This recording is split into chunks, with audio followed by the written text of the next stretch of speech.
Dit is de podcast van Omroep Friesland. Noordewien. Met Willem de Vries. Kom verder.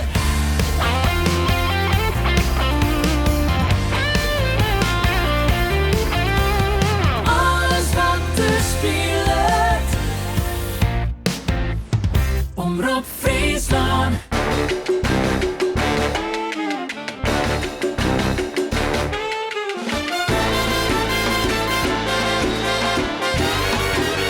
Dit is Noordewien. Goeie, en welkom bij Noordewien. We zitten hier met mij één artiest een uur lang. Ja, we gaan het oer. De passie, de muziek en het leven te praten. Joert is dat MC Raymond, oftewel Raymond de Jong. Ik ken hem als rapper, Frieske hip-hop artiest, maar hij doet nog volle meer. En hij had op een gegeven moment toch de stap zetten om een eigen bedrijf op de rug te zien. En Raymond, mooi is de best. Welkom. Dankjewel. Hoe zocht u die zelf eigenlijk? Bist u ontwerper? Bist u creatief, animator? Hoe maakt het eigenlijk zin? Wat ik doch had altijd allerhande verschillende verschijningsvormen houden. Maar als overkoepelend is altijd creatief. Dus dat wie me erin vroeger. Ik wil iets worden in de creatieve, iets met mijn creativiteit eigenlijk. Ja. En ik weet het eigenlijk zelf ik net creatief. Dat is eigenlijk in de laatste jaren is het eigenlijk wel voornamelijk animator. Dus net zoveel rap meer, eigenlijk haast net. Maar voornamelijk het maatje van animatievideo's voor bedrijven, artiesten, uitlegvideo's, videoclips. Dat werk. En dan teken je en dan het soort tekenfilms als het ware. Ja. Wij kennen natuurlijk in Friesland eerst met die muziekcarrière, om het zo maar eens uit te drukken. Even daarvoor, want dat is al een beetje 94, 96, die periode wat opstart. Ja, ik begon. Ja. Wie daarvoor uiteindelijk al muziek of wist er meer om tekenen en mij ontwerpen horen? Ja, ik wie altijd aan tekenen. En strips en weet ik volle wat. En dat wie echt mijn ding altijd. En ik volg altijd, qua muziek volg ik altijd de Björjongen. We zijn in een rijtjeshuis in Heerenveen. En wat de Björjongen aanzetten in zijn sleepkamer, dat kon ik in de tuin jaren. En wist nog wat? Ja, eerst normaal. Dus hij was helemaal fan van normaal. Nou, dan werd ik fan van hem. Hij was een hier of zo'n 8 ouder of zo, denk ik. Wie kreeg wat verder en wat handiger en hier en kreeg wat gruttere ghetto blasters, zeg maar. Dus eerst normaal. Ik heb er wel LP's van kocht, dus hij was helemaal into normaal. En toen op een gegeven moment begon hij rap te draaien, hip-hop. En dan ik een beetje de ruige versie ervan. En dat jij ik dus achter in de tuin. En hup, daarheen, naar binnen, naar boven. Wat is dit? En dat wie hip-hop. En dat heb ik nooit meer losgelaten. Want hij ging op een gegeven moment verder. Maar hij ging Prins luisteren. En toen ben ik oude hekken. Ik ben in die hip-hop bleun. Ja. Dus shout-out naar Anne Sietse wat dat betreft. Bij deze. Hoe zit het überhaupt thuis trouwens? Waren er platen eruit? Die de radio aan? Of wie het een redelijk rustig en stil gezin? De jong, zeg maar. Ja, het is. Ik kom net echt uit een creatief gezin. Of wij muziek een rol spelen. Wat die eenheid met? Met mijn huisvrouw en mijn heid ziet in de auto's, de automonteur. En mijn broer, dat is eigenlijk een handige Harry worden. Ik in de autohoek. En al mijn omke zit in de auto. Vooral het automonteur, autobedrijf. Toen had nooit je eigen auto hoeven te keepje of net? Nee, wel keepje, maar als er iets stikt hoef ik hem net te repareren. Dus dat ik heb een keer een oude plot rijden, toen werd ik wel rugluchten. Precies. Dus dat hier zijn vaardeel. Maar met dat tekenen wie ik eigenlijk altijd solo. Dus iedereen ziet buiten te prutsen met een brommer en ik zie binnen iets te tekenen of weet ik volle wat. Wist toen de spreekwoordelijke, het klassieke beeld van een jonge ik in de klasse al die tekeningjes meid en dat een juf komt van Raymond, ze steekt nog eens een boek lezen. Nou, ik kan me net herinneren dat de juf woord zei dat moest net al worden. Ik kan me nog wel één ding herinneren dat de juf zei van kerst het best al netjes zakkleur in plaats van alles trommelkoor. En dat is het enige, dat is een soort goede tip op jonge leeftijd. Dan wordt het er hier eens volle strakker op de basiskwallen weer dat. Maar voor de rest, ik weer altijd mijn tekeningen aan de gang. En toen kwam die hip-hop en bij hip-hop had ik graffiti. Dus toen kwam de graffiti en toen kocht ik stiften en toen kon ik alles en spuitbussen. En toen kon ik mijn eigen buurt vooral vol taggen en spuitje met tags. Want ik woe het oudste, door die hip-hop, woe ik het lauwst in een ghetto heen. Dat wie mijn ideaal. Dat wie de Greta de want Droom. Want Sint-Wurf just dat overal op televisie. En daar wist al die beelden. En had hip-hop had ik een soort gezicht gekregen. Toen wie dat net. Hier is alleen maar een cassettebandje of een weet ik veel wat. Waar de muziek op stond. Maar hier is er geen beeld bij. Wie die artiesten wien. En af en toe zegt een plaatje. En dat wie altijd natuurlijk Compton en de Bronx en Queens. En weet ik veel. Van die buurten. Het klassieke beeld natuurlijk. Ja, precies. Maar ja, ik ben in Heerenveen in de akkers.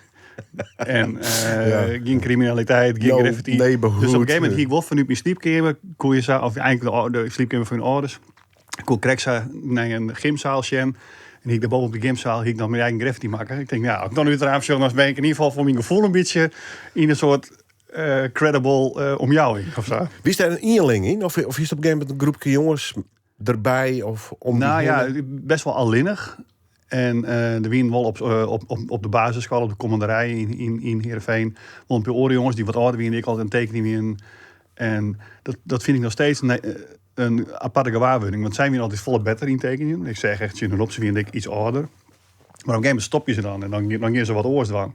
Maar ik ben trogong, zeg maar. Dus dat is altijd, ik al doe je iets en ben je net de beste of zo. op Wat je karakter? gewoon trog in, Ja. dat is al de helft. Weet je wel? Want denk ik, zonder dat die jongens stoppen binnen. Want die wien zo verschrikkelijk goed in wat ze doen. Dus we hier op Squallewol en op een gegeven moment hier we een clubje met 3 jongens. Maken we een stripboekje, The Real Taken Boys, wien we toen. Dus dat is dan alleen nog basisschool, hè, ik het hoor. En ik mocht een stripkamaitje in het buurtkrantje. En Speedy, de skillpad. Dus het wie voornamelijk strip baseert. En dan voor het avontuur wat graffiti. Ja. Wat een verhaal. Ja, leuk jongen. Ja. Ja. Hoe zocht hij nou waarom? Gewoon als de franke vrije tijd werd lekker in opgroeist. En eigenlijk in een hele veilige omjouwing. Heerenveen. Ja. Geen echte neighborhood. Waar mensen met guns en drugs en weet ik al wat. Nee, dat was heel prima. Maar geen kweerwut wat dat betreft. Het enige wat ik wel miste, wie dat Heerenveen is natuurlijk nog net echt een cultureel, had net een heel cultureel scene. Dus meer sport. Heerenveen is meer van de sport. En Snits is van het wetensport. En Ljouwert is wel meer van de cultuur. Weet je wel, dus daardoor was je aan dat je qua cultuur moest je het dan zelf ik maar een beetje organiseren en doen. En dat heb je wel geleerd door, je moet er wel zelf, als het er net is, moet je zorgen dat het er komt. Ja. En dat heb je in mijn hele verdere carrière, die skills heb je me wel geholpen, zeg maar. Gaan we straks verder op praten. We draaien eerst even muziek van die. Nog hartstikke een mooi oeuvre wat dat betreft. Nou, achterlitten klinkt wat dramatisch. Dat maar klinkt wel mooi. Oeuvre. ja, mooi oeuvre. Nou, daar is wel wat releases op die namen. Ik kan me voorstellen, dat daar wel mee Nou, zekere mate van grutskiet op waarom. Ik heb een ding opzocht. Ik denk eens even share wat ik nog heb. Want ik vond een oude Huddeskier. En dan vond ik nog allerhande nummers die ik op Spotify zetten. Dus ik denk, vroeger heb ik het dan net uitgebracht. Of ik denk, dit is net cool genoeg. Of het is dit of het is dat. Ik denk, nou ja, fuck it. Ik zet het gewoon online. Hartstikke tof. Dus er stiet nog best een lijst inmiddels online. Ja, heel erg aardig op Spotify. Hartstikke gelukkig gek. Een album uit 1994. Hartstikke gepubliceerd. 8 mm. Ja. Waarom 8? Oh ja, dat is tof. Ja. Hoe is het erom op dat? Hoe je dat maken voordat we hem draaien, daar wat van draaien? Ik bedoel, best thuis bezig geweest? Specifiek dat noemen? Ja, maar ook het hele album en dit weer de eerste stappen, hè? Ja, zeker. Dat wie het begin. De Wien van Oren jongens die hier in een rapgroep, die het 8 mm, maar die kon net rappen en et cetera. Ik ben erbij kwam en ik kon het won ietsje beter en die jongens beginnen stoppen en toen vond ik van Oren jongens, Willem en Irie, een DJ en een beatmaker en meestal in trein gingen we aan de slag. En toen vonden we een soort clubhuis bij Wil Huisman. Volle oudere kerel, maar die hier een soort studio in zijn tuinhuis. Nou ja, prima, daar zitten. Daar hebben we dit ook opgenomen. En Wil wie van de effecten. Er zitten wat galmpjes en dingetjes in. Ja, en toen ben we gewoon alles wat we al hier eigenlijk hebben we opgenomen. We hebben net specifiek, we hebben net zitten van we gaan nou een album of een EP maken. We hebben gewoon, we hebben al je teksten. We beginnen het opnemen. We doen maar wat. We beginnen het nou vers lezen. Want we willen mij aan het optreden alles. Hè. Maar het was daar op je hest. Maar we hebben nog nooit echt uit de opname of zo. Op kwaliteit tenminste. Wow, het prille begin. Waarom 8?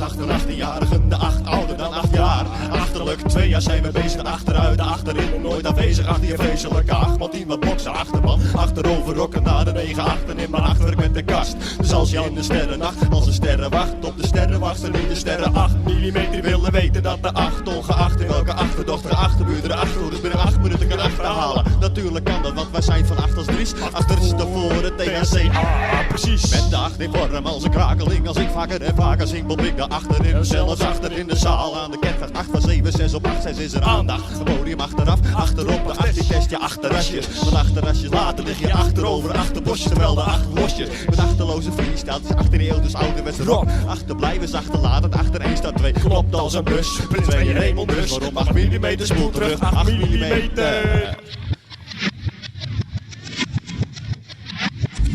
De achters achterstallig onderhouden, nooit verouderd. Achterouders achter 18-jarigen, de 8 ouder dan 8 jaar. Achterlijk 2 jaar zijn we bezig, achteruit, de achterin nooit afwezig. Achter je vreselijke 8, want iemand boksen achterban. Achterover rokken naar de 9 achterin, maar achterlijk met de kast. Hoe lust is die nou en hij? Ja, vind ik leuk. Dit is gewoon echt een soort jeugdsentiment. Ja, Dat is prachtig, gewoon, hè? Ja. Ja, een jongetje 94, hey, kom op. Ja. Hoe ik 16 of zijn in die buurt. We hellen dit op een gegeven moment het cassettebandje, of hoe haal je hem dit Nee, we horen? hebben hier demo cd's van maken. Gewoon cd's die je zelf brandt. En dan kon je er zelf een sticker op plakken. En die gingen in de verkoop, zeg maar. En toen kwam er op een gegeven moment, want hier is de Nederlandse portie cd's. Dat wie al je Nederlandse rappers. En toen kon je in België wat van. Je zit Friedhop is dood. Je zit die compilatie cd. En dat is ik een LP worden. En dus het is een nummer van 8 mm. Eigenlijk één nummer van mij überhaupt. Stiet op LP, dat is dit nummer. Internationale release. Ja, mooi ik toch? nog een internationale release. Ja, want het komt uit België. Dus dat wie heel erg tof. Ik heb nog steeds één exemplaar in het archief. Heel grappig, ja. Ja. Hoe is dat gang? Want toen wist dwaande mij tekenen. Dan zocht u het in een slepkamerraam op een gegeven moment naar die eigen. Nou ja. Hij stond er net zo lang, hè? Hij wie gauw weer er al heel En ik deed maar even muurversiering. Ja, dan begin je te taggen, neem ik gewoon. zeker. Hoe vier best dat in gang trouwens, dat hele graffiti gebeuren? Net heel veel. 's Nachts met spuitbussen op een paard of Ik net? ben te skieterig. Ja? Ja, ik ben net van de treinen. Dat weet ik, jongens, die ik hoor. Die gingen 's nachts ergens in en naar Zwolle. Of weet ik veel wat. Er weer dan meer alweer ietsje ouder. Want dan stap je misschien al in een auto en dan rijd je ergens in. Hè? Nou ja, beroemd op Jereveen is het fietstunneltje. Ja, 'Onder oren, ja. ja. En de P-jongens uit het Veen. Maar die P-jongens uit het Veen, ja, die winnen wel echt hardcore. Want die snit ziet ook zijn hip-hop groep op een gegeven moment, Zeker. graffiti. En Ja. dat vond wel Ja. gewoon natuurlijk. Ja, absoluut. Maar daar best ook geen onderdeel van, West? Nee, wel van de hip-hop tak. Weet je wel, met Daniel Huytema en uit Snits, die dan protte dingen organiseert en zo. En Romeo, Mega, weet je wel, dat zijn die graffiti-artiesten. En de L West, zo'n rapgroep uit Snits nog. Maar ik zie het niet in de hip-hop, maar net in die hip-hop tak. En ik heb wel wat graffiti's in opdracht dingen of dat soort dingen. Maar op een gegeven moment werd ik daar helemaal vergast. Vregen een jongen, ik kan bij mij in de stiep een graffiti meidje op mijn muren. Ik heb heel veel spuitbussen. Nou, te gek, gratis spuitbussen aan de slag. Maar dan wordt het een soort gashok. Maar al die dampen. Die dampen, ja. Oh man. Verschrikkelijk. Oh man, ik heb echt een blauw, 4 dagen blauw snoten, volgens mij. Ja. En dus toen ben ik dat minder dwang om, toen ben ik meer schildering om. Meer Omdat, schildering. dan, omdat het minder dampt. En beter voor die is, zeg maar. Ja. Want hoe verhoorde zich dat nou dat, wat we nog krijgen draaien, het hele rappen zelf? Mijn muziek dwaande wijze, mixtapen meidje, et cetera, het optreden, ik. Want dat, wie komt dat? Nijstelkoor dus bij die. Ja, ik heb eigenlijk altijd twee golven voor mezelf. De muziekgolf. Ja. En die ging soms ging je wat beter en dan ging je wat minder, ging je wat beter. En dan hier ik de creatieve beeldende kant, zeg maar. Of, op een gegeven moment is dat kunsten, schilderijen en beelden en weet ik veel wat. Maar die kant, zeg maar. Dus dat had altijd naast elkaar bestoen. En dat was heel handig. Want daardoor was ik net afhankelijk van één ding.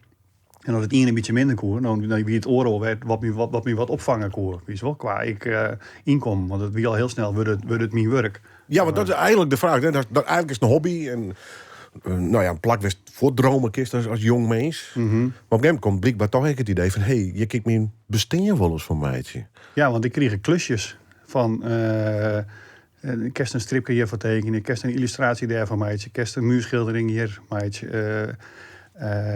Ik ben er wel vaak geneigd. En dat heeft me eigenlijk altijd wel verrassing voor mezelf opleverd. Er was een jongen die werkte als pizzabezorger bij een pizzeria in Heerenveen. En die pizzeria die wou een muurschildering. Ze wisten dat ik wel wat mijn schilderingen aan de gang was. Maar dat ik hier nog nooit op een muur schilderde. Ze vregen, kerst een muurschildering meidje. Dus ik zei, ja. Ik denk, en als het mislukt, dan zou ik hem bij wie. Ja, ik heb wel weer weet, ja. En dan geen factuur, toedeledokie. Maar ik denk, ja, ik ken het zo. Nou ken het ik wel traaien betwaar of sowieso. Dus probeer, hè. En hij lukte. Dus toen kwam ik in dat muurschilder. Hij is wat namen maken. Ja, hij is een voorbeeld. Kerst die channel van ik heb dit die in. Ja. En dan van die komt door. Dus dan, op een gegeven moment krijg je allerhande klusjes, zeg maar. En qua rap heb ik eigenlijk nooit echt iets verschillend gekend. Tot ik op een gegeven moment... bij Factor Vreed heb ik toen zitten. En dan kom je iets mee op televisie. En dan denkt iedereen, oh, hey, die moeten we bij ons festival hebben. En toen kwam de rap werd steeds meer mainstream. Omdat er gewoon bekende Nederlandse rappers in talkshows zie. En het werd steeds meer gewoon. Want in het begin werd het heel obscuur. En koest alleen maar weer echt een underground. Op zich. Ja. En dat zwerken van de neighborhoods in Amerika. Ja, precies. Een beetje kopiëren wat er gebeurt. Want het hier nog geen eigen... gezicht of eigen fundering of zo, zeg maar. Nee. Wat er nou wel is. Ja. En toch, want ik vregen, en dat is altijd een horrorvraag die mijn gast vreeg om even niet een plaat uit te zieken. Dat is verschrikkelijk voor elke muziekliefhebber. Vandaar dat we bij die, het verbaasde me net, bij NWA uitkwam. Ja. Niggas with Attitude. Ja. Ja. Dat is heftig spul. Ja, maar dat weer dus wat ik jaren op mijn 15e of 14e of zo. Maar dat is er eigenlijk in 2 werelden. Hè? Dus aan de ene kant die fantasiewereld met tekenen en de 8 mm. Ja. En aan de andere kant de real deal. Maar de 8 mm wie toen nog net. Ik wie toen nog net zelf actief. Door die NWA heb ik de hip-hop ontdekt. Zeg maar. Dus dat wie echt de eerste? Ja, dit wie toen ik 14 wie of whatever. Toen wie mijn buurjongen wie... 16, 17, 18, weet ik veel. Want dit skalde uit dezelfde speakers werd normaal uitkwam? Ja, hij kwam normaal en toen ontdekte hij dit. En dit jij ik. Ik denk, die beats, dat klinkt wel lekker. Want de NWA is dan Dr. Dre, die nou heel bekend is met zijn koptelefoons en van NM. Is echt miljardair, hè? Ja, precies. Ja. Die ben helemaal gevestigd. En in Eazy-E, een rapper die toen in die tijd aan AIDS overleden is en weet ik veel. Maar dat weer heel heftig. En ik weer fit je niet. En jij niet eens teksten door fuck. En ik zal het al nog net op de omroep. Nee, maar het is lekker van dik hout inderdaad. Dus dat weer super interessant. MTV, wat wie toen ook meer? Want wie de bordenjongen de enige lijn naar boeten? Of hier is het inmiddels ook... Nee, er wie nog niks op televisie. Nee. Qua hiphop. Nee. Of zo, net. Hier is op een gegeven moment hier op TMF. Hier is de Pitch. Dat hier maar Skate, Glaze. Hier wordt presentator die hier dan jongens let op vreten jonge peer videoclips van wat hip-hop artiesten. Maar daar wie haast niks te vinden. Internet wie ik nog net. Dus je moest je eigen, op basis van een boekje of iets uit de bibliotheek halen. En dat je moet er echt op zieken. Ik bedoel, geen Google. Nee, een bandje nemen van mijn koor. Ja. Dus ik heb zo snel mogelijk ervoor zwaar en dat ik het bandje of die cd die hij hier van NWA oernam. En huppakee, actie. Ja, en dit heb je nooit meer loslaten. En ik vind het nog steeds mega vet. Ik draai het nog steeds. Got a taste for wasting and tasting the blood. Nutter, I heard her when she screamed and dropped cause her son caught the slug. Relay this to no. So listen up while we take it to our nigga on the street. NWA, Appetite for Destruction. Mooie teksten, maar ik zeggen. Het spruts mijn gast, Raymond de Jong, MC Raymond. Heel betoond toen hij... Ja, welke leeftijd zitten we nou een beetje? 14? 15. Ja. Dus dan is alles nog met poepie, seks en is alles spannend, meisje. Dat is super nieuwsgierig. Ja. Wauw. Maar ik vind het nog steeds, want dit is dus wat ik zei, Dr. Dre en zo. En het is gewoon de kwaliteit die is zo verschrikkelijk heug. En die beats vind ik nog steeds te gek. En die Eazy-E, die rapper die overleden is steeds een van mijn favoriete rappers. Als ik die stem, maar dat brengt ik weer rond naar die tier. Ja. Dus dat natuurlijk ik nog wat. Een soort emotionele meaning die er dan met die muziek heeft. Omdat dat die in een bepaalde periode zo interesseren heeft. Maar ja, het is gewoon, ik vind het gewoon te gek. Ja. Hoe verhoudt zich het dat dan? Nee, op een gegeven moment komt MC Raymond. Nou, eerst De Friese rapper. Ja, dat wie je nog net. Ik ben dus vregen door jongeren jongens van die dan een rapgroep hingen. Nou, rap is een stukje, want de wien geen rapgroep, de wien nergens hip-hop. De wien twee jongens die hier dan een rapgroep 8 mm.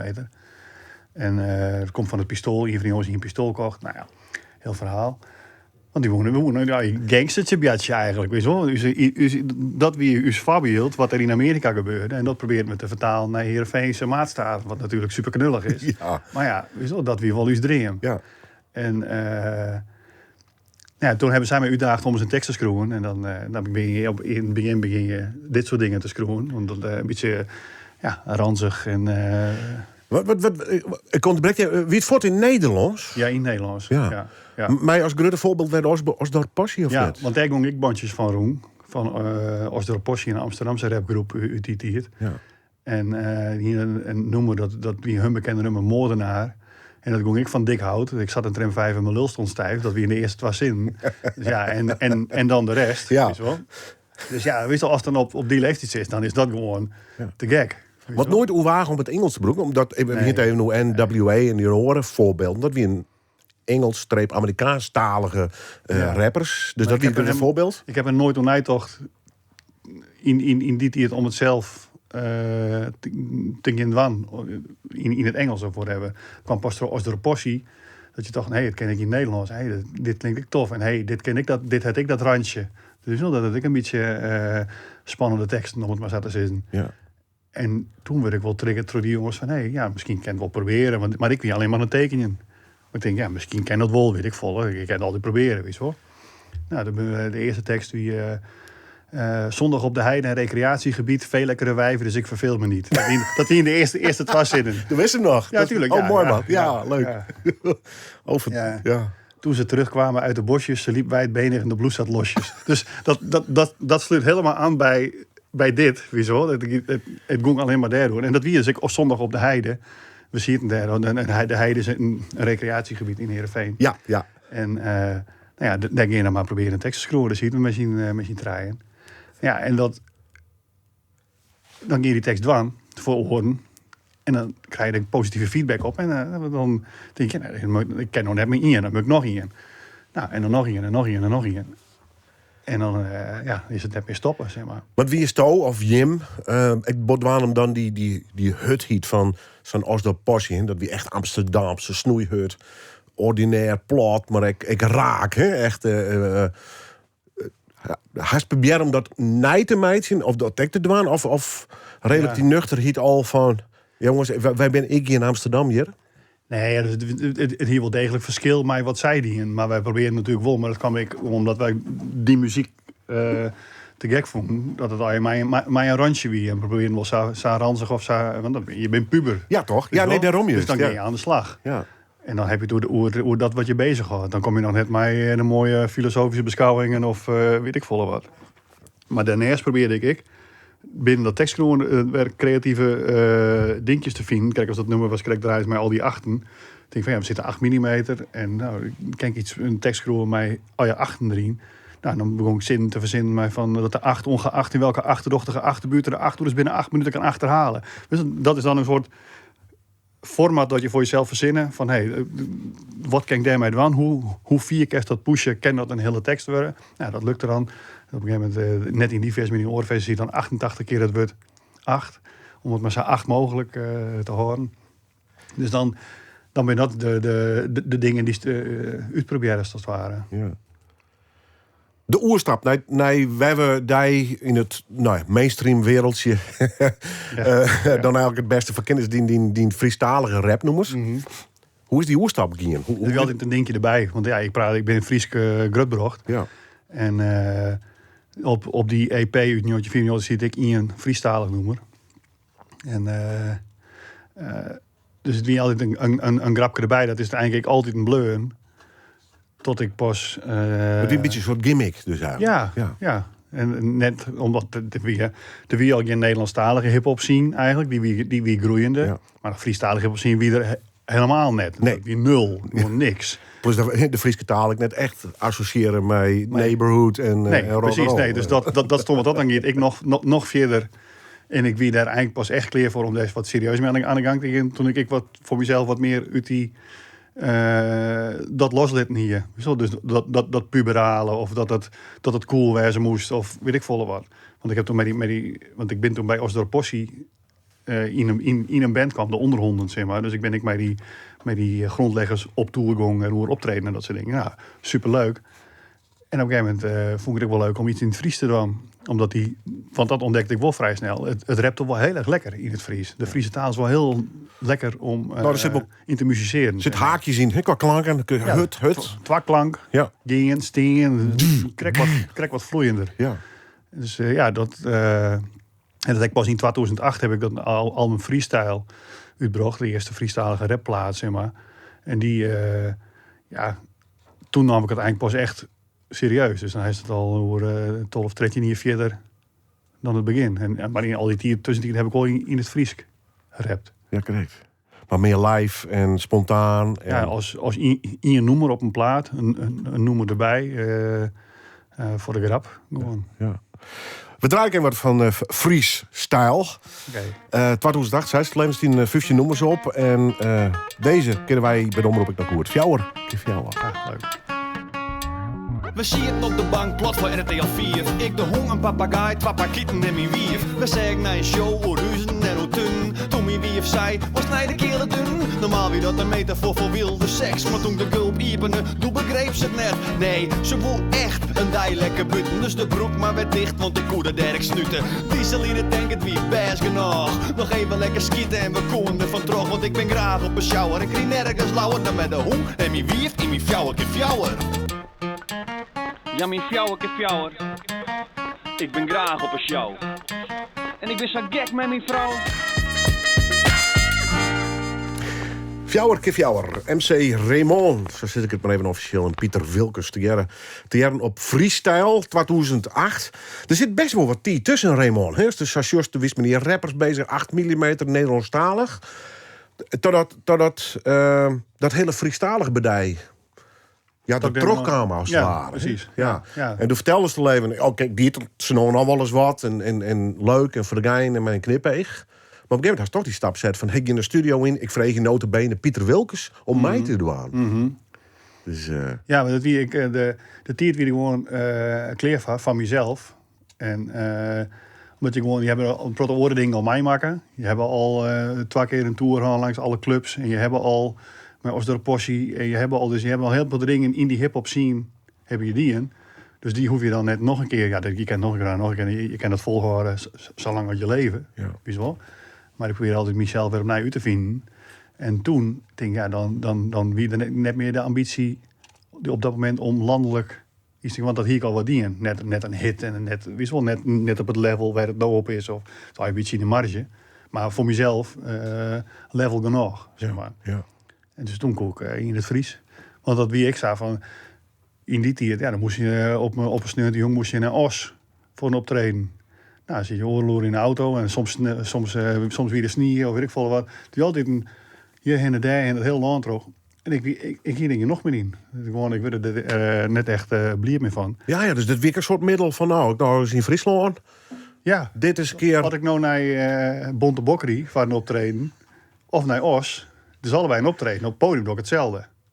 Dus het is alleen... Roor is een heel eind fut. En Roor is het is gewoon ik een soort praktisch bijna. Of zoiets hoor. Van ik denk, ja, ik hoef net meer. Dat hier ik mij maken. Ja. Ik denk, oké, naar de Tagerijn en naar al die podia al. Superleuk. Maar net dat ik dat... Ik denk, nee, ik wil wel wat oors. En toen kwam ik bij Factor Vreed te landen. Bij de omroep. En toen werd de talkshow wie dat, hè? Ja, precies. Op elke vreed met Joeke Kroesen. Dus toen kwam ik daar te landen. En toen merkte ik dat de Friese rap... elke week weer die op televisie. Dus waar ik steeds gewonnen dat er in het Fries rapt waren. Dus de Friesen die maken meer kennis met Friestalige rap, als het ware. Dus ik denk, dan moet er een Friestalig album komen. Dan moet er iets serieus, dan moet er een soort... piketpijltje in de geschiedenis timmeren worden van... Oké, er is nou ook een Friestalig rapalbum en dan zullen we weer verder. Weet je wel? Ja, en dan past Pieter Wilkens daar perfect in dat plaatje. Nou ja, daar kerst haast net omheen in de Friese muziek. Want we maken kennis op een of andere manier. Ik weet niet, maar ja, ik denk bij een optreden ergens, weet ik volle wat. Het is een liedwereldje Het natuurlijk. het is een aardige vent. En ik ken ook je meters jongen. En hij kent hartstikke mooi jongen. Dus ja, en dan is het ook leuk. En Pieter is ook wel zo dat ik altijd gewoon gearworkings opzieken en gewoon wat buiten zijn eigen comfortzone leidt. Ja, dan maak je wel wat oren dingen, maar door je een beetje prikkel jezelf weer op een oren manier, weet je wel. Ja. Daar heb je eigenlijk altijd wel van. Ik heb nog heel lang gesprutsen, dus, maar ik denk dat hij nog steeds wel zo erin zit. En dan hebben we best wel wat noemers. Ik had zo'n mini-EP van Raymond en Pieter Wilkens. Ja, want het is net bij iedere keer blur. Nee, het is best wel een prot. De eerste wie Simmermoorn. En de Liep. Nou, mij zwart op wit. Met de band waar ik er op een gegeven moment in zie. Daar heb ik nog wel wat noemers met Pieter. En ja... ik heb nog wel wat onuitbrachte stikjes met een refreintje. Maar daar heb ik dan nooit iets verder met die. Dus we hebben best wel wat opnam. Ja. Hoe vond je dat? Om toch de woeste te graag. Die burgerbier een beetje liefstermeidje in Friesland. Maar Friesland is echt weer heel lieds. Hè? Ja, en dat is een hele tijd is dat super leuk. Wist? Lekker kneuterig, om het even samen te zeggen. Ja, lekker oerzichtelijk. Ja. En ik ben nou verhuizen 10 lijn ongeveer. Naar het westen. Ik weet nou in Amsterdam. En waarom eigenlijk? Nou, een van die redenen wie dat ik wil mezelf even creatief wat prikkelen. Want ik wist wel precies. Ik hier bij de omroep werken. Ik denk, als ik iets heb, moet ik even naar Willem, moet ik even naar die, moet ik even naar Sis. Had ik met de keus, dan wist ik, ik moet even naar keus werk met dit. Of had ik een expositie. Op een gegeven moment wist precies. En dat is een heel comfortabel bed. West insist, zeg maar. Maar kerst ik een beetje gemakzuchtig of het kan ik te comfortabel worden of zo, is wel. En ik denk, wat ik kijk al zei, ik probeer mezelf elke periode weer opnieuw te vinden. Dat er weer iets nice in mijn paard komt en daar ging ik voor. En dan verras ik mezelf en dan kom ik weer voor mezelf in ieder geval verder of zo. En dus ik denk, ik moet uit dat culturele circuit in Friesland, want het is te comfortabel. En ik wil mezelf nou verhoren ten opzichte van het culturele circuit in het westen, in Amsterdam. Want daar gebeuren hele andere dingen. En daar zit het vaak op een level wat nog volle verder is, internationaal. Hè. Weet ik veel, in ieder geval in mijn optiek toen. Dat vond ik nieuwsgierig. Ik denk, ja, dan moet ik mezelf echt opnieuw uitvinden. Wil ik me daar verhoren.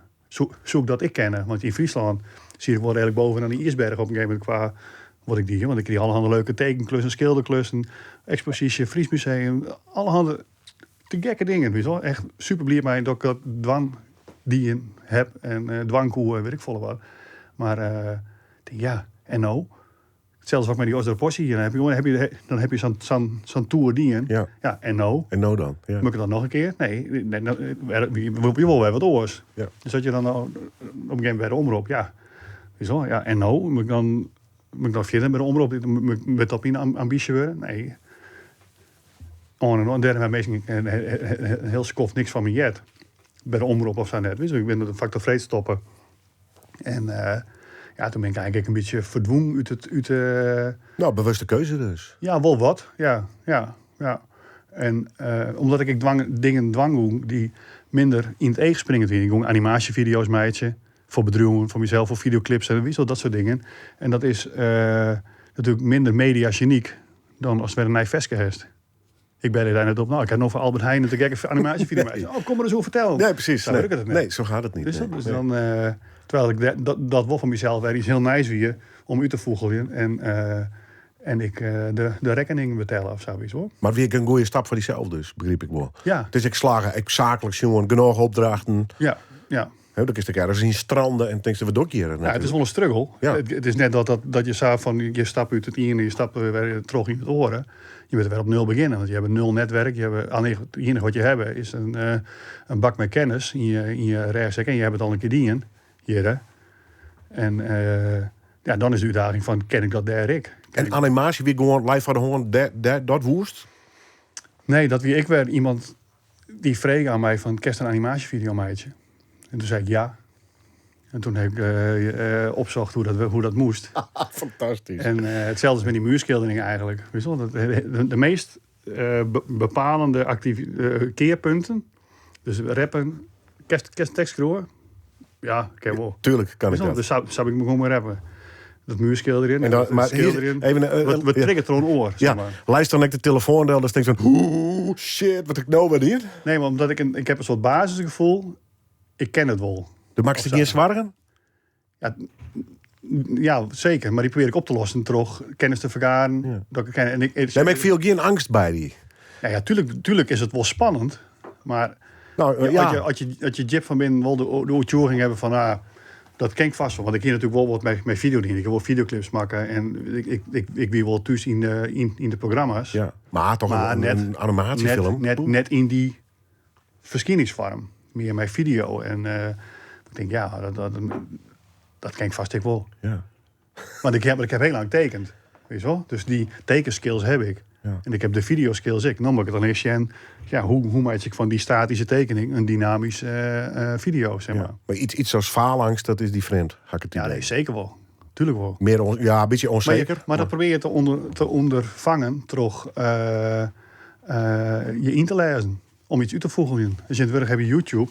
Hoeveel ik wel net van YouTube leerd heb. Ja. Ongelooflijk. Weet je, ik kan alles vinden. Van kookvideo's, van hoe maak je dit en dit gerecht. Ik kan op YouTube kan wel een video vinden hoe je op obscuur Albanese gerecht. Weet je wel, geen enkel probleem. Als dat meisje was, kan je het vinden. Dat is werken dat ik maar al je creatieve software, programma's, neem het maar op. Ik kan alles leren. Ja. En dat ben ik nog steeds aan het doen. Ik ben naar je dingen aan het leren. Dus het gaat maar droog. Praten we straks verder over. Als je kijkt in Skekel, ga je hoort te gast MC Raymond de Jong. En kijk hoe ze hem nemen wordt vanuit de muziek of nou mij zijn animaties. Op een gegeven moment komt er een telefoontje of doe bellest van mij onderhonden. Maar ik geef even wat van draaien namelijk. Hoe is dat ontstaan? We zijn op vakantie op de Schelling, op de camping de Appelhof. En dat is dan zo'n beroemde beruchte. Zo'n bierinname vakantie, zeg maar. Ja, blauwe en soeper. Ja, precies. Exact dat. En daar stond Def P van Osdorpossie, die stond daar verderop op de camping, mijn tentje. Die stierde hij gewoon. Ja, die ging er ik elke keer heen naar Blikbaar. En die grudde held. Ja. Dus, en dan zegt ik ben Raymond. Die vrienden die hier dat regelt, nou, daarheen, wij daar ik zitten. Nou, ze hier dezelfde hobby, drinken en blowen. Ja. Dus dat smeet een baan. En rappen. Voor de tint. En wat nog heel grappig is, hij had op een gegeven moment een boek maken, 10 jaar OP, of 20, volgens mij 10 jaar OP. Def P had zo'n heel groot boek, een A4 boek. Daar ziet die episode wordt erin beschreven, zeg maar, dat we elkaar troffen. Want dat weer de start van hem om de onderhonden te verzinnen. Want hij zei, eindelijk had ik een rapper ontmoet die echt goed was. Zei hij om mij. Nou, te gek. Ja, ben ik klaar. Stiet zwart op wit, hè? Ja. Kerst het zieke, hij had het opgeschreven. Dus ja, super tof. Dus we hebben contact gehouden. En toen kon ik zo naar Friesland met de trein in Amsterdam. En dan ging ik bij Def P op visite. En dan gingen we samen wat screwen. En op een gegeven moment zei hij van, ik ben bezig met dit project. Ik wil een aantal rappers die ik tof vind, wil ik samenbrengen. En daar een soort supergroep namen ze dan. De ambities waren net leeg. Maar meer de hip-hop kant. Dus het is nog steeds wel redelijk stevig. En het betere Ramburg eigenlijk, als het vergelijkt is mij de relaxtere hip-hop als het ware. Maar dus toen in de onderhonden. We daar samen met Trij Amsterdam en Inge Fries. Dus dat was superleuk natuurlijk voor mij. Hoe raast hij bij om? Zo van, met een soort verwondering van wauw? Of ik wil diezelfde nuchterheid, ik wil wel uitstralen van nou ja, wieso wel? Het is natuurlijk super te gek. Ja. Want het is mijn jeugdhelden, ze is samen in een groep. Dat is bij hun op tour. Zij ziet hem toen redelijk op hun piek. Ze dienen allerhande te gekke dingen. Ik heb nog met de onderhonden heb ik het voorprogramma van de Beastie Boys. Die in een uitverkochte Ahoy. Wieso? Nou, van dat soort dingen. Dus je rol je van soms 4 uur optredens in een week met de onderhonden toen. En dan soms ik nog mijn 8 mm nog dingetjes daarnaast. En gewoon mega druk. Ik deed door de kunstacademie in Rotterdam. Die heb ik daar koek niks mee. Want ik ben op Menje en Tierge ben ik nog steeds aan het uitdampen van het weekend. Echt een leven van een rockstar eigenlijk. Ja, maar dan valt er niks te combineren met iets gereguleerd als een squallen of zo meer. Maar de manier waarop we dienen. Want er stond altijd wel een kratje bier en het was altijd wel heel gezellig. Weet je wel. Ik kerst ik heel professioneel dan. Zat het op letterleeftijd meer. En dan als komen ze noemen denk ik zo fit. Ja, dan is er niks aan de hand. Dan is de horen mooi topfit. Ja. Maar ja, net met die manier waar het toen in ging. Toch een beetje rock'n'roll in de hip-hop. Ja, absoluut. Ja. Nee, dus dat is trouwens toen. Derroe Sprutsen. Dit is het nummer Dronken. Toepasselijk. Dronken, bezopen, kan bijna niet meer lopen. Kasto is weer zwaar naar de kloten. Ja, ik ben weer dronken, of beter gezegd dronken. Want daar hij zijn niet, vergeet het Kasto niet. Glazen volgeschonken met bier en plezier. Dus sta ik op het Onderhonden en dronken. Ja, en als de tekst goed mij kreeg in herst. Sammer in het Fries. Ja, Raymond. Wat Friese rap ertussen. Ik moet even van die weten hoe dat dan gaat in zijn studio. Ik bedoel, daar herinneren toch de echte Amsterdammer schoffies om. Ja, met een enorme reputatie. Ja. En dan komt Raymond, daar hier... Def P altijd in hoe zijn dat hij die fantastisch vond. Ja. Maar komt dan de vraag bij hun wij, of komt er zelf mij van zul ik in dit noemer bij onderhonden zijn per Friese teksten bezig? Hoe gaat dat? Nou, wat ik zei, ik ging een paar keer met de trein naar Amsterdam. En in de Dapperbuurt, daar waren dan Def P. Daar ging ik dan heen en dan ging ik misschien twaalf thuis. Dan zitten we op de bank.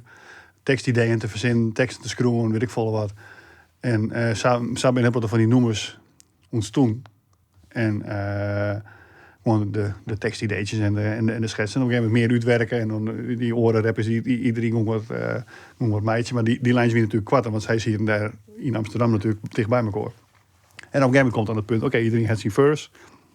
Nou is het ook aan de beurt om het in te rappen. Ja, dat wie bij Seda thuis op zolder, hier dan een soort opnameplek. En ja, ik vond het best wel spannend. Want het is super spannend. Omdat je dan moet je het channelen. Weet je wel, je kent daar voor de tint onder invloed van Sijs Bier kan je supergoed rappen, tinkje. Maar ja, nou wordt het verstlijn op een cd. Dus ik heb enorme druk. Ja. En als ik het nou waarom jer, dan jer ik dat er ik in voor mezelf. Dus ja, en ik Raymond die wel heel erg met de Osdorp Passie bezig weer, heb ik het idee. Ja. Qua stijl dan. Ja, maar dat zou wil ik een beetje coach. Heel pushy, hè? Pushy rap. Trog hun, zeg maar, of trog ze dan overal. Ja, iets meer dit of iets meer dat. Dit, ja. En ik wat weet ik er nog van? Ik wie het wend, maar 8 mm wat dingetjes op te nemen in onze studio. En we hebben een hele oren sound, maar 8 mm. Dan maar als door de postje de onderhonden, zeg maar. Dus ja, dan list ik gewoon. Maar eindelijk hier dan dichter bij jezelf bloemen. En gewoon zeggen, nee, ik doe het op deze. Dit is mijn stijl. Maar ja, ik wie toen 18 of zo, 9, nog net helemaal geworteld. En wat ik was, kijk, er stiet natuurlijk mij die man West altijd zijn opjong heeft. Dus ja, als zij het is, en dan zal het wel goed wezen. Weet je wel? Maar toen kwam ze wel met het idee om het in het Fries te doen? Ja, ik denk dat mutter ik op. Want ik wie de Fries tussen de Amsterdammers. Dus dan moet je daar ik wat mee doen. Maar dan zei Def B, ja, gaaf man, dat moet je doen. Ja, tuurlijk. Ja, joh. Ja. Het is ook hartstikke leuk. Het is net dat het net cool is of zo. Nee. Het is gewoon, het is juist cool. En ik ben nog steeds heel vaak aanspreken op die 8 zinnen die hierin zitten. Van die gruttere glazen, die matte de wijze. Daar ben ik zo vaak op aanspreken nog hier in Friesland. Maar ik buiten Friesland want er zijn natuurlijk al je Nederlandse hip-hop fans in Zoetermeer of weet ik veel, die dan iets in het Fries. En dan, ja, ik kan het wel meereppen, maar ik begrijp het nog steeds niet helemaal. Of zo, weet je wel. Dus dat is echt super tof. Hoe vind je dat? Want toen had je in sporen achterletten. Ik bedoel, dus hij zelf wel even Beastie Boys, Ahoy, Grutte Sound, Onderhonden, het hele Loontrog West. Mm-hmm. Dat is geen kattenpis. Nee, dat is super tof. Ja. Als het aan dwan is, dan ben ik gewoon aan dwan. En als dan een hele tijd niks dorst, krijg ik het naar de oude niet qua muziek dan, zeg maar. Dan kies hij weer op waarom en dan denk ik, ja, dat is wel heel tof. Ja. Is dat? Dus dan, ik ben er heel benieuwd mee. Nou, dat was toch wel wat delzet. Ik met de Friestalige rap natuurlijk. Ja, dat weer van die dingetjes, dat denk je, ja, heb ik toch wel mooie dingen. Ja. Is dat? Want dan krijg je je voorzijn van, ik ben net altijd een early adapter. Mijn dingen. Het is net dat er een cd-speler is dat die 2 weken later voor €10.000 bij mij in de huiskamer stiet. Nee, ik wacht wel tot die 8,94 is bij de Mediamarkt. Ja. Weet je wel? Dus meer praktisch dan met 10 erbovenop. Ja. En aan de andere kant is door de Friestalige rap hier in dit gebied, in de provincie Delzet. Ja, dus ik heb wel mijn peerdingen, ben ik wel redelijk early adapter geweest. Dus dat kan zelfs Pieter Wilkens net zitten. Nee, toch? Nee. Dus mijn peerdingen heb ik dat toch wel gewoon. Ja. Dus dat is wel heel leuk. De Frust naar het Westen, dat is meer de kunstzinnige kant uit met animatie, het ontwerpen en dat soort zaken. Ligt dan de hip-hop eigenlijk helemaal vol op een gegeven moment? Ja, eigenlijk wel. Ik luister er nog wel eens naar. Maar wie is de kleer mee? Ja, ik hier het nou in landelijk dienen, ik hier het nou in Friesland dienen. Ik hier op beide plekken ik voor mezelf redelijk bovenaan de piramide zitten. Ik hier landelijk de hele landelijke tour in Friesland. Bij de omroep elke week op televisie 4 lang. Met allerhande Friese artiesten. Ik hoor al je meesten. Denk ja. En nou, weet je wel. En dan is het dus de vraag: doe je nog een keer hetzelfde rondje of geef je ergens een oorrondje dan? Maar het weer een beetje keuze, ik trom maar de muziek of net dus? Ja, maar ik werk een beetje kleer met de aandacht. Zeg maar. En dat, toen ik op stritten herkend werd, dat vond ik steeds meer cheers in. Oké. Dat paste me ik toch net echt. Dat je lekker zitten op het terras. Want dat is het altijd. Dan is er alleen nog aandacht voor degene die dan... Dat zou zelf ik wel eens hebben. Als ik een bekende koop in Friesland. Dan is er aandacht voor die. Dan is er geen aandacht voor die vrouw op dat moment. Dus ik kom haast bij wie spreken tussen die stingen om even met die contact te hebben. En dat vind ik best wel moeilijk. Of zo. Nou, dat is dubbel. Ja. En ik dat, als je door de stad rennen, een beetje juggen die, maar die zag altijd die tweede blik. Hey, is het hem? En weer verder. Maakt er niks uit. Het is net dat iets dat heel erg is, of zo. Meestal juggen, en dan juggen nog een keer en daarna is het verder. Maar als je daar een soort van bewust van binnen. Ik wil wel heel graag een keer achter de schermen, anoniem, even net meer dat het net om mij gaat, maar om het werk. Of sowieso, dat ik net het gezicht hoef te wijzen, of het net hoef te dragen, of het net op dat moment de creatieve prestatie hoef te leveren, maar dat ik daar hoe denk ik ken en dan iets meidje en dat dan Shanley te kennen en dat is de creatieve uiting dan. Dus net meer de performance op het moment, maar iets meidje en dat Shanley te exposeren. Maar ik in een heel oren verhoord, want het was het verkeersnom die gezin die daar te vestigen. Broek in Waterland, die hoeken uit. Zegt echt Noord-Holland, wat dat betreft. Nou ja, het is de periferie van Amsterdam. Ik zit 10 minuten van Amsterdam Centraal, maar dat ik uit het raam zag, dan zag ik kei en skiep. Dus ik ben je eigenlijk volle landelijker dan dat ik in Friesland ooit wennen heb. Ja, correct. Dat is wel lekker. En hij is toch de grote stad in de buurt. Weet je wel, dan stap je in de bus en dan ben je in no time had je centrum. Ja. En toch, en eerst komt dat, maar het hip-hop weer waarom. Want je leidt het grote Nederlandse hip-hop kleurboek, hast betocht. Wie ben een beetje om het heropstarten met de hip-hop of is dat met dit boek eigenlijk? Nee, want daar stiet ik in. Is een rapper met pensioen. Ik ben al een keer bij geweest in Noorderwien, maar toen Sinterklaas weer. En ik werd echt van het jongen dat ik nooit meer iets actief was als rapper. Zeg maar wat gebeurde er? Nou, ik kreeg een mailtje van Pieter Giesbert, de rapper die er een Scotsjeline in Noorderwien, die in het Fries waren. Dus dat inmiddels ben er meer jongens in het Fries waren. En die mailde me van, hey, ken ik een sample broeken van die ik heb van Beer Boeloe van Feijen. Die had dat in keer insprutsen op die freestyle CD. Hij wil die sample van Beer Boeloe wil broeken in en noemen wat hij. Ik zei, ja, prima, tof dat het vreegest. 5 minuten vroeger meer zei, we pakken gewoon die sample en we zoeken het weer. En dan jij nou helemaal goed is. Hij was zakeurig om dat te vregen. Nou, ik denk dan heeft dat 10 punten voor. En toen dacht ik van, hey, hij gaat iets in het Fries dan. Dat vind ik leuk. Ja. En nou ja, toen zei hij van, dan moet ik wel een coupletje maatje daar op dat noemen. Nou ja, en dat vond ik heel erg tof. Want ineens, wie kreeg alsof er ineens begon het weer, of koe het weer, of wie gewoon het blikje weer riepen. En rolde de tekst heel makkelijk eruit. Omdat zo lang heb je natuurlijk daar niks van niet, maar je hebt er wel daar een soort skill in ontwikkeld. Dus kijk als fiets, je stapt weer op een fiets en je slinkt je wat even wankelen en dan huppa. Oké, maar het is weer in snotje hoe het zit. Nou ja, dus dat gebeurde. En dat deed ik wel aardig in, dus heb ik wat noemers opnam. En ik in Nederlands en ik in het Fries. Dus, en ik heb nog steeds iemand op de plank lezen die moet nog in kwart minuut komen. Maar ik heb daar geen ingewikkelde ambities mee. Dus het is net zo dat ik nou een releaseplan heb. Ik denk gewoon, ja, oké, ik moet hem nou eens een keer uploaden. Kom wel. Puur op gevoel eigenlijk. Ja. Er zit er geen enkele drang op. Nee, dus die totale vrijheid van het begin weer als het ware. En, want de muziek komt eigenlijk mij die ontwerp nou ja, talent komt bij elkaar in dit grote hiphopboek. Hoe ben je daarop kwam dan? Nou ja, ik kreeg hem van Lange Frans. Werd ik toen contact met hem omdat ik bezig was met een documentaire hun, zeg maar. Kreeg ik een cadeau voor mijn eigen band, de Amerikaanse variant hiervan. En ik vond het zat te gek. Want ja, de band weet natuurlijk wel dat ik vroeger rapt heb. En die hoorde ik van rap, alleen ze horen van de naam van No. Ze zijn gek op snelle, Jo Silvio, Busy, weet ik veel. De gasten die nou populair binnen. En die jongens, Def P. Maar vinden ze papa wat cool of net? Ja, nou, dat is wel een heel grappig verhaal. Ja, ik dus toch trouwens nog wel deels Fries. Zie je niet bij je praat? Ik praat Fries met de band, ja. Ik ben Heid. In de periferie van Amsterdam?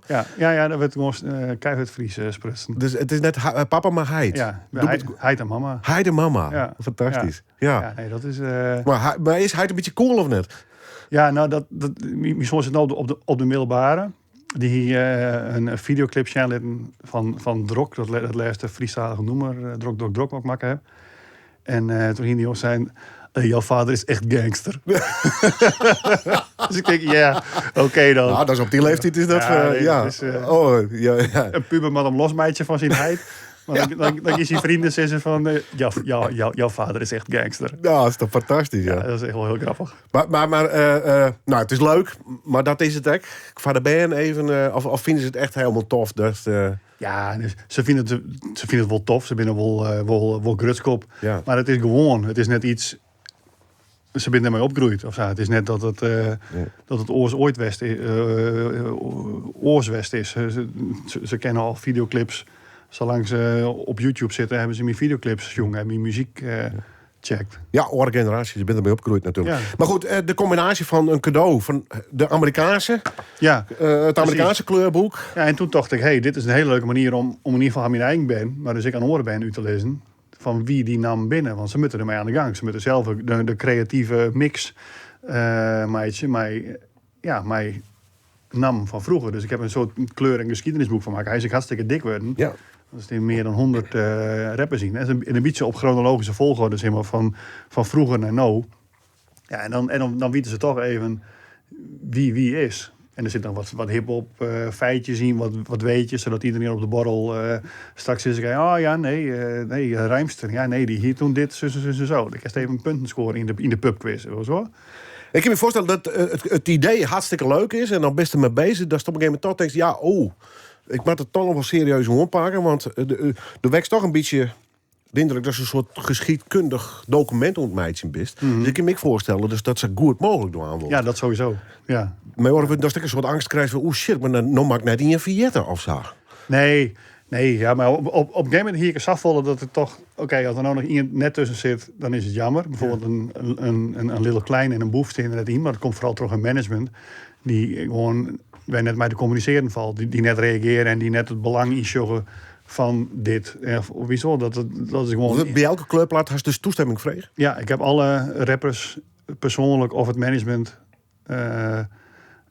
toestemming gekregen. Beullig veel werk, man. Ja, dat wie het meeste werk met. Want het is in het werk is super hip om managers te hebben. Iedereen heeft een manager. En dan kwam je erachter dat je met al die managers contact hebt. Dat het eigenlijk gewoon de broer is. Of ik zeg maar, waarom bist je dan de manager? Wat doet dan? Ja, nee, maar dat is gewoon cool. Het ziet gewoon cool in mijn Instagram bio van voor manager. Een mail naar die en die. Dat is mijn manager. Dus ja, en heel veel van die managers slaat nergens op. En, maar ja, sommigen... Ja, maar dat wordt er nog in, hè? Om zo'n boek voor ik wil het wel zwart op wit hebben. Ze moeten mij een mailtje van ons sturen. Ja, het is geen probleem. Ja. Want oors kennen ze de voorlezing in. Ja. Iedereen die er niet zit, die heb ik... die heeft toestemming, jong, dat ze erin wollen, zeg maar. Want die uiteindelijke kaart, had hij zelf helemaal makkelijk? Of had je op een gegeven moment toch meestal in het wereldje nog eens even gecontacteerd? Zo van, nee, want ik zit helemaal in die verhaal. Dus ik weet... Hier is genoeg kennis van zaken. Wie er binnen. In de breedte. Ja, het is net dat ik denk... Want Famke Louise zit er in. En dat is nou net echt een rapper. Is het wel een rapper? Met oorrappers zie ik daar weer een discussie over. Van ja, dat vind ik wel jammer dat die erin stiert. Nou ja, dat kan ik me voorstellen. Dat ze de gesprekken te lonen komt. Van wie ben is het wel een rapper. Ja, correct. En dan weer naar de kern. En van wie is het? Ja. Van de band, weet je wel. Dus dat zij via Famke Louise, die ze kennen, op een gegeven moment uitkomen bij Extins, die ze net kennen, maar die wel een grote rol spelen heeft in de ontwikkeling in de geschiedenis. Of Dope D.O.D. Hè? uit Greens. Ja. Ja, weet je wel, dan, dat is alleen maar leuk. Ja. Want ik heb op de website hiphopkleurboek.nl, daar zit een lijstje, de muzieklijst. En dan kijk je gewoon naar alle Spotify playlists. Dus als want er zit een soort gebruiksaanwijzing voorin. Van zie ik een kleurplaat uit, zie je de muziek op, zet de muziek aan de slag. Dan is het de volledige artiestervaring. En dan kan je die helemaal zogenaamd inleveren in het meisje van die en die kleurplaat. Weet nog dreig om dit hele project van de groen te krijgen? Ik bedoel, maar ik een uitje ouder hand. Ik heb een crowdfunding, ik heb het zelf uit jong. Al mezelf, helemaal letterlijk zelf. Ja. Ja, en dus ik ben mijn eigen uitjouwerij begonnen. En ik dat helemaal uitvoeren hoe dat zit. Wissel. Dus dat is het meisje, dat is die zelf weer op mij uitviest. Ja. En dan leer ik via YouTube hoe dat werkt in uitgeverijland. Want de Wien uitgevers wel interesseert. Alleen op het moment dat ik daarmee kwam, zeiden ze van ja, dat ken, maar dan moet het mij in het plan voor Takamier. Want de folders richting de dinges, die liggen nou al clear. Ja. Dus dan duurt het nog een hele tijd. Terwijl ik wil los. Meidje, volgende. Dat is eigenlijk wat ik al die dieren heb. Ja. Nou ja, en toen kon ik het zelf doen. Hij is er ontzettend volle aandacht van kregen. En terecht, het is een ontzettend leuk project. Ja. En ik heb ik voorstellen dat hier wel grutskop is. Ja, tuurlijk. Het is, ik heb een boekmaker. Ja. Weet je, dat is sowieso al tof. Dat er iemand die net een screwer is, maar toch een boek. Het is dan een kleurboek, maar het is wel een boek. Goed jong, we draaien aan die laatste werk, drok. Even als laatste in deze aflevering van Noorderwien, Ien op Ien. Muziek, dat jost wel dus, hoe het komt. Volgens mij is dat lekker vrij in die holek. Zit geen enkel... nee, dat is gewoon wanneer ik er nog niet heb, maait ik iets. En, precies, als er zenuw haast en oor maar net. Ja. Lekker relaxed. En voor de rest dus drok met die animatie. Ja, dat is nou de hoofdmoot. En ik ben nou de keus waar wat aan het opzieken, maar dan door middel van NFT's daar heb ik mee aan de gang. Maar lees even uit wat dat is precies. Dat is digitaal? Ja, dat zijn non-fungible tokens. Dat is digitaal eigendomsbewijs van een digitaal kunstwerk vaak. Het speelt zich in ieder geval al jaar digitaal oud. En het jouwt de kunstenaars de kans om hun werk op een digitale manier te verkepen. Door kepen ze het eigendomsbewijs van een bepaald kunstwerk. En dat wordt ook heel vaak gebruikt als een soort investering van dat kunstwerk. Kan natuurlijk meer werk worden. Of want je moet het kepen met crypto. Dus met digitale munt en ik. En het is een beetje hetzelfde idee van, want je verkeept eigenlijk dan een plaatje. Of een video. Of een stukje muziek. Het kerst van alles dan. Ja. Maar het is hetzelfde met een Mona Lisa. De oerlijke van de Mona Lisa. Maar er is maar één echte. En die heeft dan... Dobe is de eigenaar van de echte. Ik kopieert iedereen hetzelfde plaatje. Ja. Het eigendomsbewijs, officieel, op de blockchain. Dat is Versline. Die is van Willem. Die is net van niemand anders. Dat is dan verkepen staat Noor. Dan is hij van Noor. Maar Dobe is de eigenaar van die afbeelding. En ja, dus daar heb ik nog mee aan de gang. Maar het meisje van een collectie. Dat komt over een maand of zo met dat naar buiten. Maar is dat de next big thing, de NFT's? Ik vind het super nieuwsgierig. Ja. Omdat het heeft een meisje mij coderen. Het heeft een meisje mij eigendomsbewijzen die net... Eigenlijk is het een soort notarieel verslijn zonder alle romslomp. Weet je wel? En je kan als kunstenaar, kan je het heel dicht bij jezelf houden. Heb je eigenlijk net galeries of dingen meer nodig of musea. En het is een hele naaie dynamische merk. Er komen steeds meer bedrijven die erin stappen. Het wordt steeds nadrukkelijker en grutter. Dus ja, ik vind dat super nieuwsgierig. En dat heeft me dus getriggerd om weer maar de keus aan de gang te gaan. Want ik ben de laatste jaren alleen maar met die animaties aan de gang geweest. En de keus een beetje links liggen. Ja, dan moet ik geld verzinnen worden. Ja. En nou denk ik, met die NFT's, daar kan je dus ook geld mee verzinnen, maar je keust. Dat is super nieuwsgierig. Ja. Dus hoor het in de gaten. Ik stuur je wel een mail als de collection online is. En doe visie zelf dus weer op naar uit. Ja, daar zit ik nog middenin. Ja, mooi toch? Ja. Mooi. Voor het mooiste wist, Raymond. Animatie online. Er is een site. Online. Ja, dat is mijn animatie, animatie.online. Ja, en qua muziek, Spotify, daar stiert het meeste wel op. Ja. Van de nieuwste single tot de 8 mm.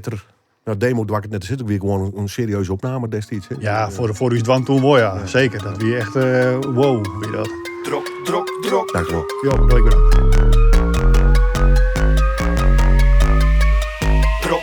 Drok. Het is vaak kalenders van je in de kaarten hebben dan nog maar wat stadiger. Ja, meidje die net drok. Kerst het zelfs beslissen, mensen kennen.